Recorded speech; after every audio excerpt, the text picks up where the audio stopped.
G'day, it's Robbo, and welcome to this week's edition of On the Grid. What do I do here? Well, every week I try to bring you a tip or a tool or an interview, something to do with recording at home, mixing audio, voiceover, podcasting, whatever it may be. Now, this week we're heading into the world of voiceover, and we're going to head to Western Australia, Perth in particular. A client of mine that I've worked with a couple of times, Katharina Surtees, but that's not the reason we're catching up with her today. Katharina has been a voiceover artist for a long while, and she's done some amazing work in that time. But she did start off with a studio under the stairs, the same as we all have. And she's worked her way up now to a whisper room, which obviously sounds amazing. But I figured along the way, Katharina would have probably learned a thing or two about setting up a home studio. So I thought it'd be worth catching up and having a chat and finding out what tips and tools she's got to give us. So, Katharina Surtees, welcome to On the Grid. Hello, Robbo. Thank you so much. All the way from the west to the east. So from the west to the east, I know. Mm-hmm. I know. And how is sunny Perth on this lovely Monday morning as we speak? Well, considering it's winter, it's actually quite nice outside. I would say probably about 21 degrees. So beautiful. Love the sunshine. The wrong thing about doing what we do, isn't it? We get lovely days and we get to watch them from the inside. That's it. Yeah, that's it. So listen, let's go backwards. Let's start from the beginning. Give us the 30-second or, 60-second, 90-second overview of how you landed in this crazy business. Well, actually, it was after a career that I had. I had a modelling agency for about 9 years. Once that I left that industry, I was looking for something, and I've always used my voice and did a lot of bit of spruiking, bit of emceeing, speaking a lot, teaching models how to speak and present themselves for competitions. And I just love being on the mic. And I have always imitated commercials and just love acting. And I did a little bit of acting as well, so that was fun. And then went to the Academy of Radio hoping to get into voiceover, where they actually asked me to do announcing, said that you've got the personality for it. And I was like, oh, okay, cool, let's do it. So I did that. And was at 6kg in Kalgoorlie. And wow. Was there for about 6 months. Did my first on-air shift. That was fun. My very first time, pressed the button. First word I said was, fuck. Anyway, I've learned not to say that anymore. Joy. Quietly. And then from there, I was asked to work for the network. So being in the network and being on Hot FM, being the first female announcer, it broadcast right through WA and in Queensland. And I did a lot of voiceovers in there, and that was cool. And that was where I felt comfortable, just had fun with it. And it's just something that I've always loved. Yeah. So once I decided to leave that, I was always asked to do production sessions in different radio stations, then had kids, and then from there on, I was asked every now and again to dabble in it, did that, and then I didn't actually realise that people do this from home. And someone mentioned something to me in 2015, 16, and I was like, wow, really? So from there, I ended up looking at some equipment and thought, oh, this is a good idea. Well, that leads me to my next question. The home studio, when did that, sounds like 15 or 16, that became a thing, and how did you start? I mean, looking at you now, I mean, you're in a lovely room, but back in those early days, I'm sure you didn't start with where you're at. We'll get to that in a little while, but what was the original setup? The original setup was just a few blankets over my head. And being so active with my body all the time, I needed to move around, and it just wasn't working, having a blanket on top of my head. The sound was okay. When I discovered there was a pay to play, I applied for this one in particular, and he did a bit of a test with my booth, and we kept on trying to get it right, just wasn't working. So I had just a Rode, started off with that, and then I was getting really frustrated. So my husband looked into all the tech side of things, and he ended up getting me a just one of those little foam boothy things. And then I just kept on throwing blankets over. Then I went everywhere, to my cupboard, to my son's cupboard, because that was quite messy. So it was excellent soundproofing. Yeah. Went downstairs into the cellar, tried there, but that echoed way too much. Yeah. So we tried everything, and I've been through about 7 different microphones. Yeah. And also I think I got really confused with so much information about what you should have and how it should sound, and, you know, everyone throwing different ideas at you, that it was like very confusing. What is this meant to sound like? And there wasn't anyone like you that could give you advice. Because soundproofing is the impossible dream, right? I mean, acoustic treatment is the main goal, but soundproofing is one of those things that you could chase your bum forever. I mean, you've achieved it now, given the beautiful room that you're in, but in a blanket fort like that, soundproofing is never going to happen. But you can get the acoustics right. So yeah, but so moving forward, obviously, you've now got this beautiful room that you're in. Tell us about that, and how did that happen, and whereabouts in the house have you got it, and all the gory, beautiful details. Moment of serendipity, 2019. So that was just before COVID hit. I was getting really frustrated, throwing, wifey tantrums, that nothing is working out. So my husband had contacted Demvox in Spain, and he had a look around, and he ordered this without me knowing. Ordered this gorgeous eco. No wonder you married him. Jesus.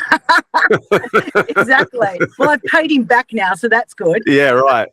So it's just been fantastic. This booth, it took about 9 months to get here. So we came back from Sydney. We did a little trip over there, and in 2020, we were there just when COVID hit. Came back to Perth.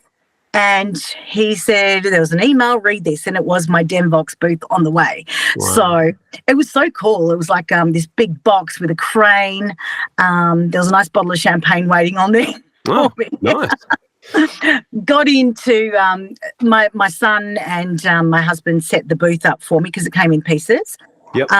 But Demvox were incredible. They, like, my husband couldn't speak Spanish. So he tried to, translate it and try to work it all out of the conversation of how this is going to be. And then we worked it all out, got all the instructions. It took a little bit of time, probably about 4 hours, 5 hours to put this together. Yep. But it is the best thing. And since then, when I started on Instagram, I think, mentioning that I've got this booth, I started getting inquiries. Oh, this is really cool. Where's your booth from? Blah, blah, blah. And then I had a few people asking me to read some commercials, testing out the sound, and they loved it. And from then on, a lot of voice actors were getting work because they had their own home studio. So this worked perfectly for me. Yeah.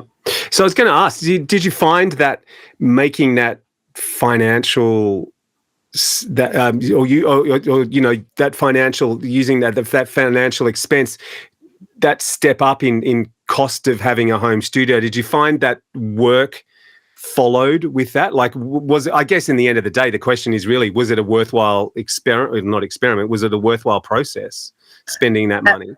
Look, I think it was. I feel it is. I still feel it is. It's. I think it's really important. Your space is very important where you are. You need to feel really good, connected. I have 2 sons one that does a lot of music. He's got his own studio in his wardrobe, and I've got another one who does production. So there's a lot of noise in my house, and this just wouldn't work if I just worked in my wardrobe.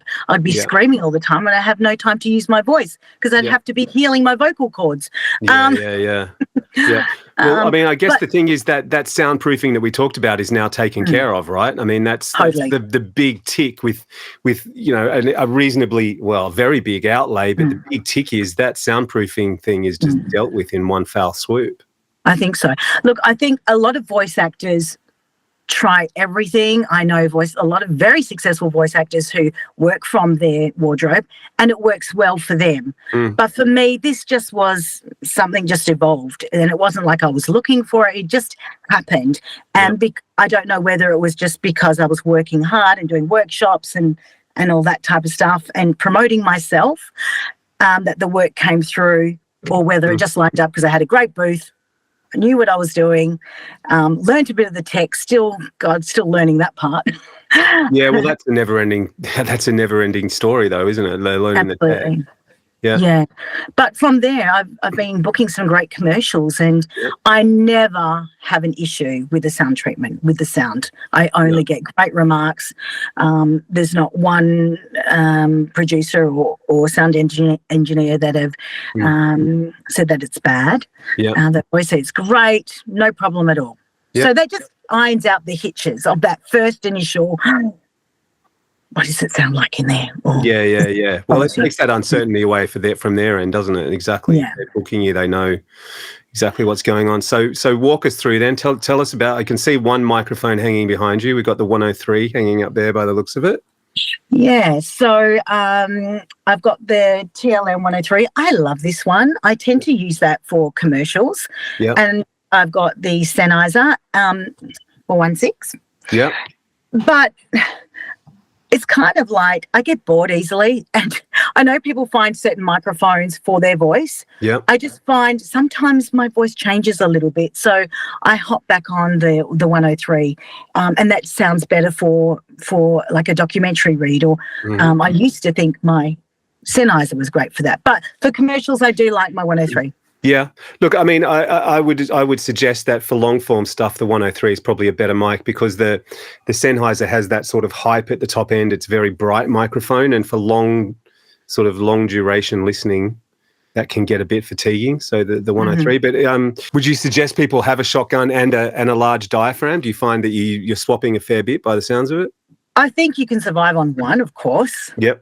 But if you can, get the two, because it just gives you a different opportunity. And some people like you using certain microphones as well. So, I was going to say, do you get requests? Do you get clients who request the certain mic? Yeah. I always ask, and it's good. And most people like whatever you're used to.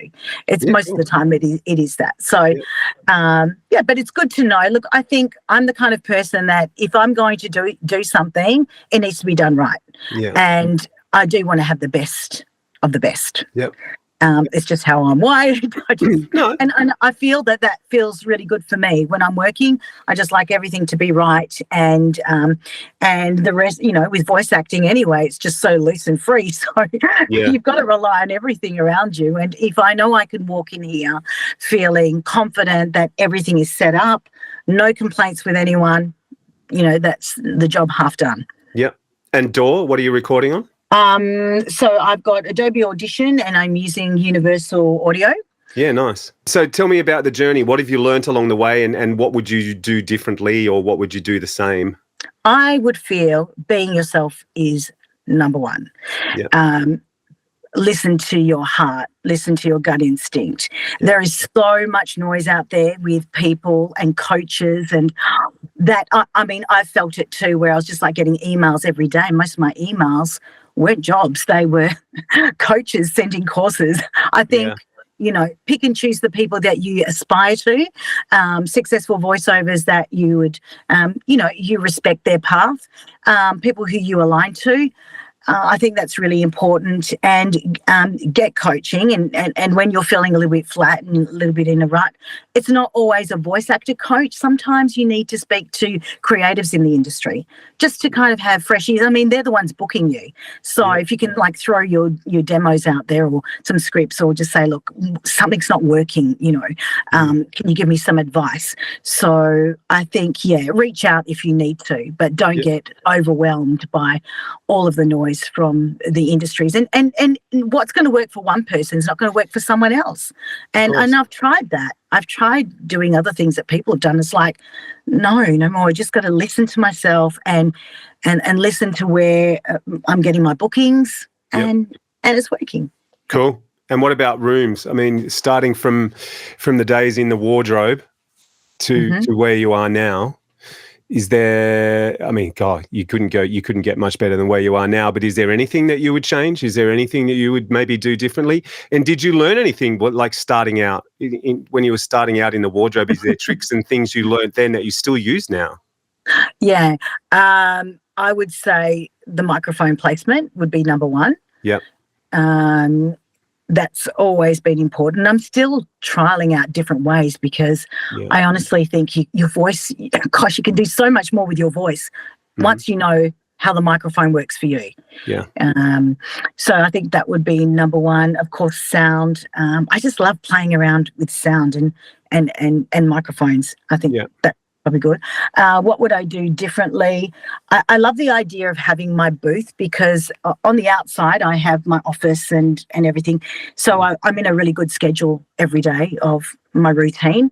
And when I know I'm going to record, or if I need to escape from the family. Yes. Mum, where's Mum? I can't jump hear in you. my booth. Yeah, exactly. And what would I do differently about this booth? Probably add more pink lights. That's about it. Pink's your thing, isn't it? Let's Pink be honest. is my thing. Pink is your thing.